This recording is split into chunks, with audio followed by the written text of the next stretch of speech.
আসসালামু আলাইকুম। বিসমিল্লাহ ট্রেনিং কার সেন্টার। আরেকটা ভাই নিয়ে আসলাম। দেখেন আজকে যে ভাই ড্রাইভিংয়ে পড়ছে এই ভাইয়ের নাম হচ্ছে মোহাম্মদ যুবরাজ ভাই। এই যুবরাজের ভাইয়ের গ্রামের বাসা হচ্ছে আপনার হচ্ছে গোপালগঞ্জ মাওয়ার ওই পারে হচ্ছে পদ্মা সেতুর পরে হচ্ছে গোপালগঞ্জ ভাইয়ের বাসা। ভাই এখানে থাকে হচ্ছে কুমিল্লাকে জব করে, এখানে থাকে হচ্ছে দিশাবন আর্মি ক্যাম্পের সামনে বাসা। তো আজকে দেখেন এই যে ভাই সিট বেল্ট বাঁধতে পারতো না।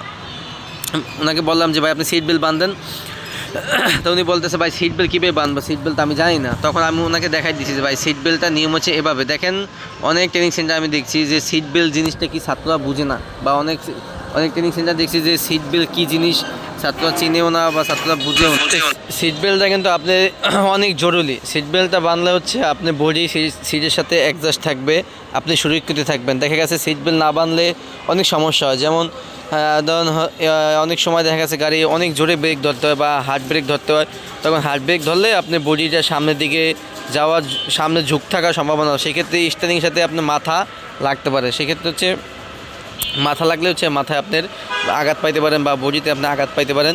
সেক্ষেত্রে এই আঘাত থেকে বাঁচার জন্য সিট বেল্ট আপনি বাঁধতে হবে। সিট বেল্ট বাঁধলে হচ্ছে আপনার সুরক্ষিত থাকবেন, কোনো চিন্তার কোনো কারণ নাই। কারণ একটা দুর্ঘটনা সারা জীবনের কান্না। সবাই ভালো থাকবেন। আল্লাহ হাফেজ।